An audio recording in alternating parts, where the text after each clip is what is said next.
Marie Montpetit, de la musique aux oreilles. Depuis 10 ans, Procure soutient les hommes atteints du cancer de la prostate dans le cadre de leur campagne Novembre qui se tient présentement puisque nous sommes dans le mois de novembre, le mois de la sensibilisation au cancer de la prostate. C'est une campagne qui prend tout son sens, notamment à la suite du décès du chanteur des Cowboys fringants, Carl Tremblay, là, qui est une onde de choc pour tous, mais qui était atteint lui-même du cancer de la prostate. On reçoit Laurent Proulx, qui est président directeur général de Procure. Bonjour, monsieur Proulx. Merci d'être avec nous ce matin pour discuter de tout ça. Bonjour, mon petit. Bonjour, c'est un décès. Bon, vous l'avez vu, là, ça ébranle tout le monde. Beaucoup de réactions. Je pense que tout le monde était un peu porté de l'espoir qu'il devienne en rémission, dans le fond, de ce cancer qui passe à travers.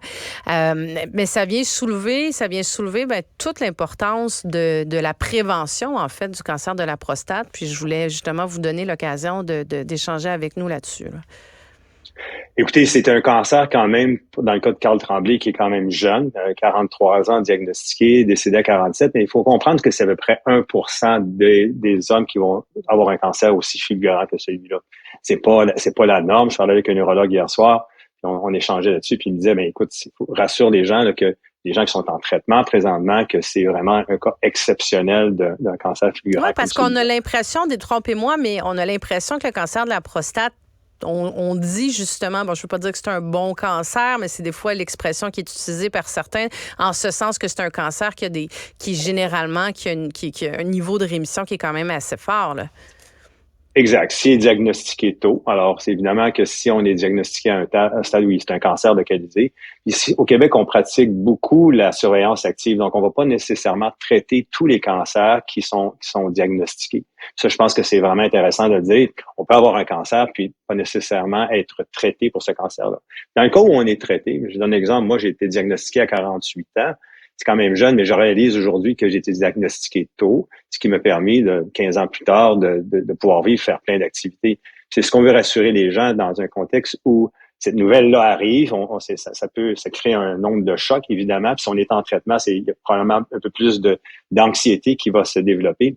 Les services de Procure, ça arrive justement à point. C'est qu'on a une ligne de soutien. Donc, les hommes qui ont des questions, les familles qui ont des questions, on a 4 infirmières qui répondent, des infirmières spécialisées en neuro-oncologie qui vont répondre à toutes leurs questions.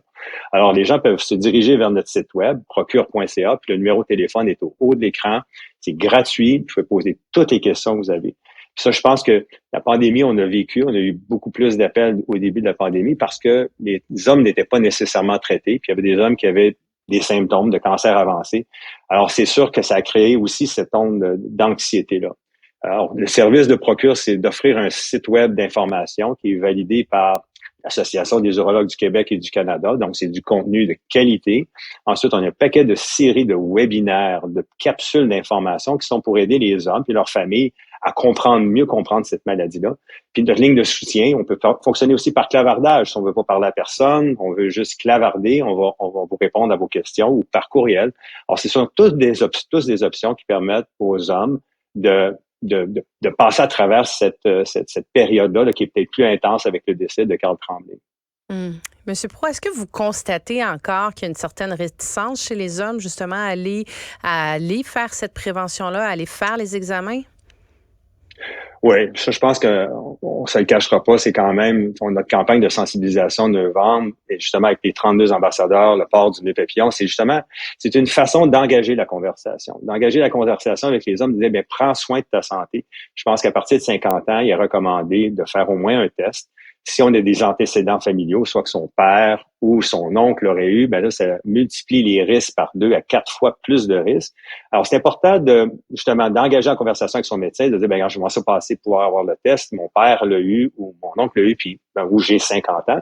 Puis, à partir de ce test-là, on va déterminer la suite des choses, si on le va à tous les ans ou à tous les 3 ans. Donc, ça va déterminer la fréquence à laquelle on va faire ces diagnostics-là par la suite.